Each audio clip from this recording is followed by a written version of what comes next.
Oh, sorry, hello. I was just waiting on you to finish your workouts. We're gonna go over some flexibility now. Huge aspect. A lot of pains and stiffness issues can diminish with these type of exercises. It's best done when you're already warmed up. That way the blood's flowing and your tissue's a lot more pliable. Now, this is a foam roller that I'm sitting on, which will help with flexibility and other issues. However, it's in a different episode, so you'll have to stay tuned to that one. First, we're gonna go into hip flexors. So hip flexor is the muscles that causes this to happen. It's actually shortened when you're sitting for prolonged periods of time as well. So it causes a lot of low back pain.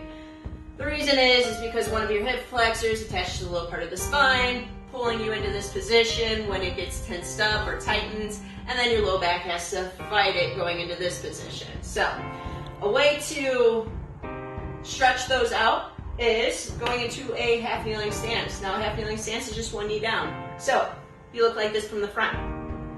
Make sure that the hip isn't protruding outward. You drive it up, you squeeze into the glute, and you press it forward. Now I am not going forward with my entire body. I'm trying to keep my shoulders and my hip aligned as I just press the pelvis forward. Again, I'm not doing this. All I'm doing is from here to here.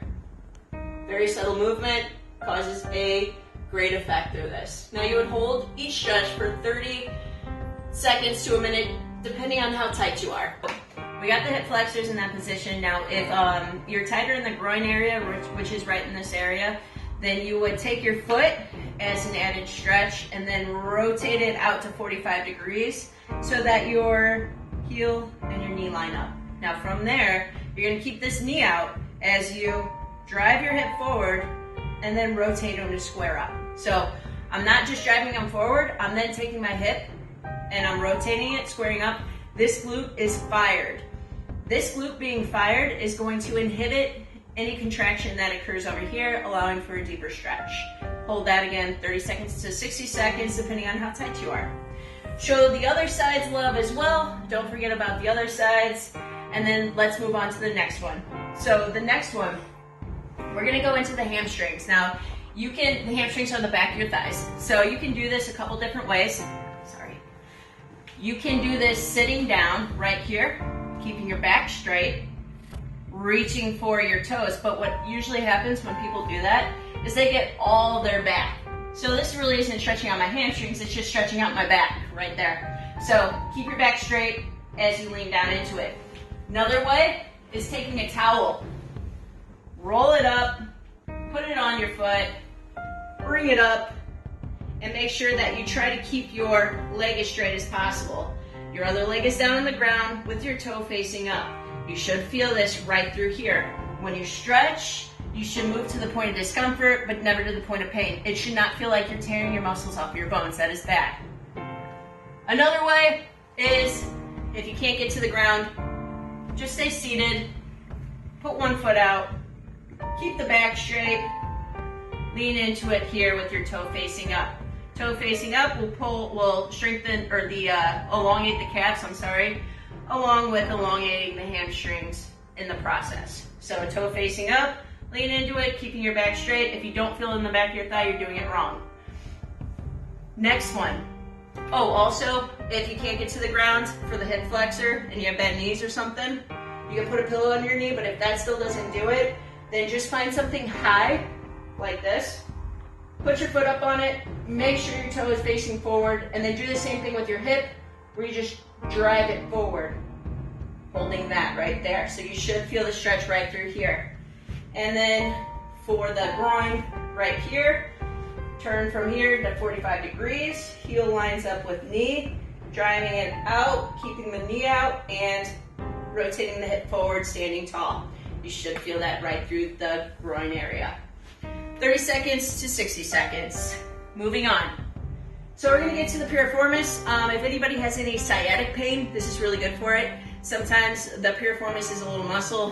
When it gets tightened up, it causes a little bit of compression on the sciatic nerve. So what you can do is find a wall or find a couch, whatever. I don't want to hear any excuses about you not having equipment at home. You can Put your foot up on, take the opposite ankle, place it over the knee. Arms are out to the side. If you find that your hips are all the way up here when you do that, scoot yourself back until your hips are down on the ground. So I should not look like this. I should drive my hips into the ground.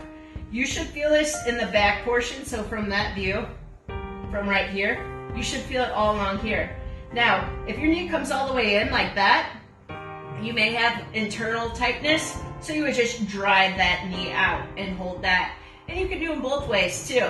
So right here, you can hold for 30 seconds to a minute, drive the knee out, another 30 seconds to a minute. If you're known for really tight hips, I would suggest and recommend both ways. You've got the time. So moving on to the next one, you could also do that on the actual wall. We're gonna go into thoracic rotation. Thoracic is just the upper part of the spine. This also opens up your chest and your shoulders. So what you do is you go into what I call a 90-90.